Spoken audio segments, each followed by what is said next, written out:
You may have noticed that as the Muslim population has increased in Australia, instances of products compliant with Sharia law, the religious and moral code of Islam, have also increased.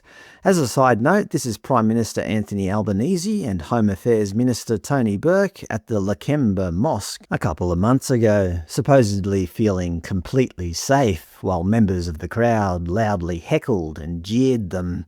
Although the PM later insisted to reporters, overwhelmingly the reception was incredibly positive. Right. A number of you sent this in recently regarding one of Australia's largest banks, NAB. If you look at their specialised services, they feature a dedicated section for Indigenous business and community banking, complete with the obligatory Acknowledgement of Country.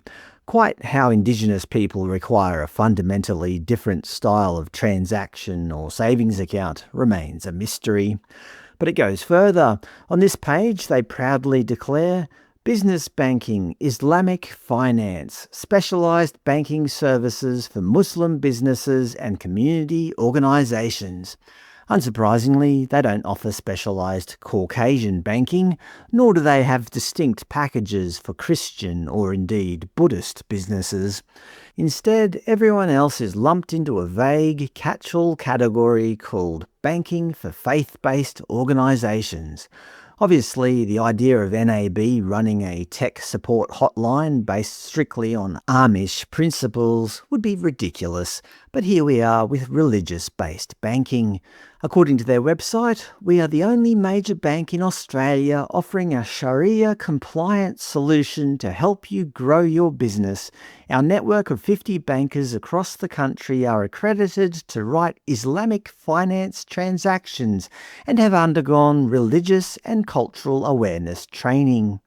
Because nothing says ancient spiritual devotion quite like a mandatory hour-long corporate PowerPoint presentation on how to structure a mortgage without using the word interest. And that is essentially the entire reason these financial structures exist. Under Sharia law, charging or paying interest is strictly forbidden.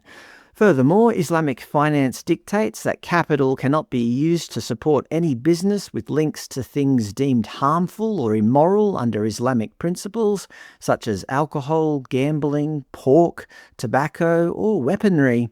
So if you are planning to use an NAB Islamic business loan to fund your new backyard artillery and cannon collection, you can forget about it.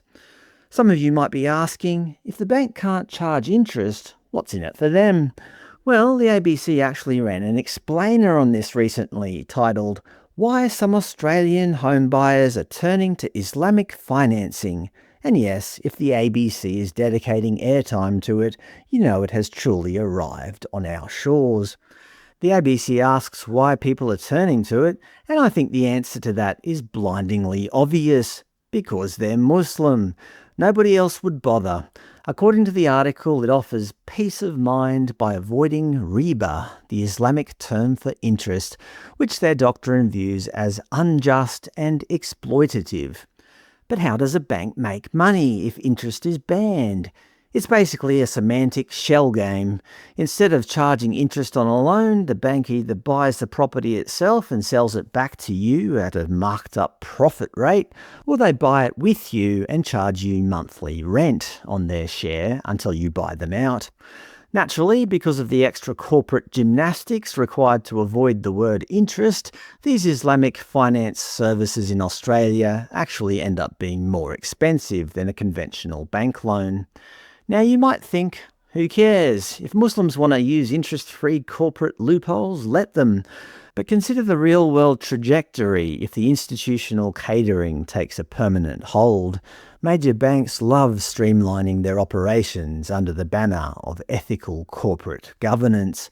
If NAB eventually decides to align its broader bank-wide investment standards with these Sharia restrictions to save on compliance costs, the consequences for everyday Australians will be very real. Suddenly, a multi-generational Aussie farmer looking for a standard commercial loan to upgrade his piggery could be denied outright, simply because a major Big Four bank decided that pork production is no longer a corporate-approved industry. As it turns out, when it comes to the big banks, divine law plays second fiddle to the bottom line.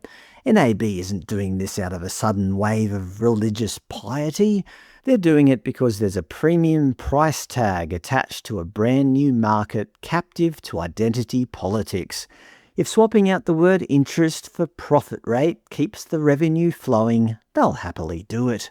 When multi-billion-dollar corporations start restructuring their services around religious doctrine and rebranding it as ethical governance, it isn't progress. It's just standard corporate opportunism, and it's a slippery slope toward a financial system where identity matters far more than the numbers on the page.